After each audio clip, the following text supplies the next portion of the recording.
since you have been into the field of education and you have contributed to that field, what according to you is the situation of the current education system? Okay, very interesting question, and this might take like 5 minutes for me to answer this question. No worries, all yours. I think let me divide this into 4 to 5 points. I think पहला तो ये कि जो हमारे पास आज education system हमारे India में है, क्या ये हमारा अपना एजुकेशन सिस्टम है? Sadly no. This education system was left behind by the Britishers. British ने जो एजुकेशन सिस्टम हमें दिया है वही आज हमारे पास है, with little changes in it. Now British की एजुकेशन सिस्टम करती क्या है? ये एजुकेशन सिस्टम बनाता है जॉब सीकर्स, ये एजुकेशन सिस्टम बनाता है कॉर्पोरेट स्लेव्स.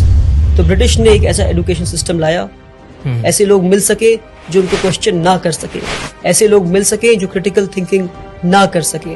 तो ब्रिटिश की एजुकेशन सिस्टम आपको कॉर्पोरेट स्लेव्स बनाती है, ब्रिटिश की एजुकेशन सिस्टम हमें जॉब सीकर्स बनाती है. But India today needs job providers. दूसरी जो गड़बड़ी हमारे एजुकेशन सिस्टम में क्रीप कर गई वो ये कि हमने पूरी एकेडमिक्स को पास और फेल के मयार पे लाके खड़ा कर दिया. इंटरेस्टिंग.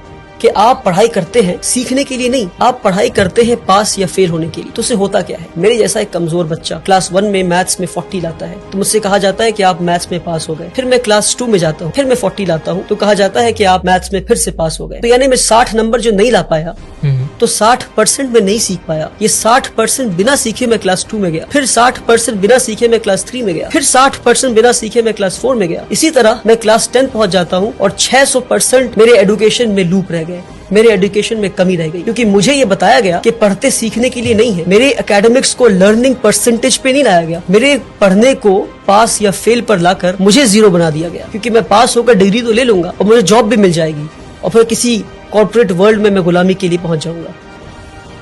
तो एकेडमिक्स को पास और फेल से निकालना होगा बाहर हमें और लर्निंग परसेंटेज पे लाना होगा. किसी ने 40 लाया तो 40% सीखा आपने, 60% नहीं सीखा आपने. सीखे फिर आगे बढ़े, जितना सीख सकते हैं सीखे अपने कैलिबर के हिसाब से, फिर आगे बढ़े. अगर आप 99 लाते हैं तो 99% सीखा आपने, आप टॉप नहीं कर गए.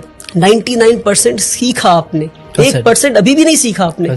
अगर आप 100 में 100 लाते हैं तो पास हुए आप. ये दूसरी बात. तीसरी बात कि हमारा जो एजुकेशन सिस्टम है आज का वो आपको रोट लर्निंग पे फोकस करता है. आप पढ़ते जाते हैं पर आपको पता नहीं आप क्या पढ़. आपने पढ़ा होगा कि इंडिया में जो फूड ग्रेन्स है वो मिलेट है, बाजरा है, जौर है. ये पढ़ा आपने, पर कभी देखा आपने इन चीजों को? पढ़ा है but I have not seen it. Correct. मैंने भी कभी देखा नहीं. मेरे ख्याल से मिलेट ऑन पर्पस नहीं दिखाया गया इसको. बाजरा तो क्योंकि अगर आप बाजरा देख लेते तो आप पता करते कि बाजरा उगना क्यों बंद हो गया है. हाँ, बंद हो गया. That's what I am saying. क्यों बाजरा लोग आज नहीं खा रहे? पहले के लोग बाजरा खाते थे, पहले के लोग मिलेट्स खाते थे, जौर खाते थे, आज क्यों नहीं खा रहे? तो experiential learning is what we need, hands on learning is what we need. We need to see and know what we are learning. आज हमें वो दिखाया नहीं जाता, वो बताया नहीं जाता, सिर्फ पढ़ाया जाता. तो आपको पता है कि ये हार्ट है और हार्ट की ये चेम्बर्स है, हार्ट में ये आर्टरीज है, ये है. मगर आपको कभी इंसान का दिल दिखाया जाए तो आप बोलेंगे भैया ये क्या है? प्रैक्टिकलिटी. ये practical learning is what we need आज के दिन पे. Hands on experiential learning. तीसरी चीज. तो चौथी चीज है वो ये कि हमारे एजुकेशन को हमने समझा कि एकेडमिक्स ही एजुकेशन है. क्या? एकेडमिक्स ही एजुकेशन है. Academics is just a drop in the ocean of education. I would say the remaining water is तरबियत, इज अपब्रिंगिंग. कि भाई आप बात कैसे करते हैं? Are you confident? Are you creative? Do you have critical thinking?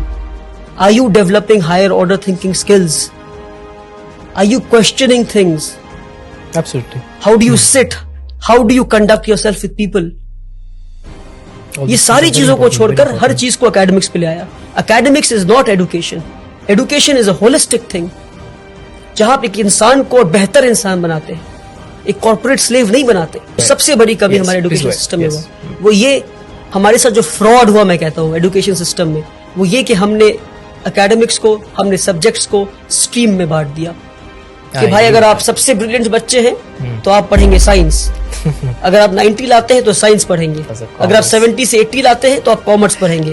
50 to 60 लाते हैं तो आप ह्यूमैनिटीज पढ़ेंगे. करेक्ट. क्या बेवकूफी है. यानी कि जो इंसान साइंस पढ़ के एटम बॉम्ब बनाना सीख रहा है उसके पास कोई हक नहीं कि वो साइकोलॉजी और सोशियोलॉजी पढ़ के ये समझे कि एटम बॉम्ब को इस्तेमाल नहीं करना था. तो अगर एटम बॉम्ब बनाने वाले ने सोशियोलॉजी और साइकोलॉजी पढ़ा होता और एटम बॉम्ब जिसके हाथ में पहुंचा, अगर उसने साइकोलॉजी और सोशियोलॉजी पढ़ा होता तो उसे पता होता कि बॉम्ब फोड़ना नहीं था. तो इसलिए बता रहा हूं मैं कि हमने सब्जेक्ट्स को स्ट्रीम में बांटकर सबसे बड़ा फ्रॉड किया हमने। One of my favorite points. कि क्या मैं आखिरी फिजिक्स point. बहुत अच्छा point. सोशियोलॉजी के साथ नहीं पढ़ सकता? क्या मैं केमिस्ट्री हिस्ट्री के साथ नहीं पढ़ सकता? क्यों नहीं पढ़ सकता? अच्छा, कि अगर मैं आखिरी बात, अगर हाँ, मैं please. साइंस पढ़ रहा हूं मैं, तो क्या मेरे पास हक नहीं कि मैं अकाउंट्स भी पढ़ूं मैं? तो आज जरूरी But है you're an expert multi of one thing. Disciplinary learning का। But you're an expert of one thing. If people ask that, what would you say? You can have majors and minors. Yes, that's the answer. You need to have the hang of almost all the subjects. Makes sense. You need to learn accountancy. You need to know economics. You need to know history. You need to know sociology. You need to know psychology. You can be an expert of history, but you need to know the basics of physics. पर हमारे साथ ये fraud किया गया। आप physics पढ़ेंगे पर आप हिस्ट्री नहीं पढ़ सकते, आप सोशियोलॉजी पढ़ेंगे पर आप केमिस्ट्री नहीं पढ़ सकते। Okay. क्यों किया हमारे साथ ये फ्रॉड आपने? क्यों? क्योंकि आपको कॉर्पोरेट स्लेव्स चाहिए थे। आपको इजी वे बच्चों को देना था कि भाई ये पढ़ो, नंबर लाओ, पास हो, टॉपर बनो, आके हमें सर्व करो। सैडली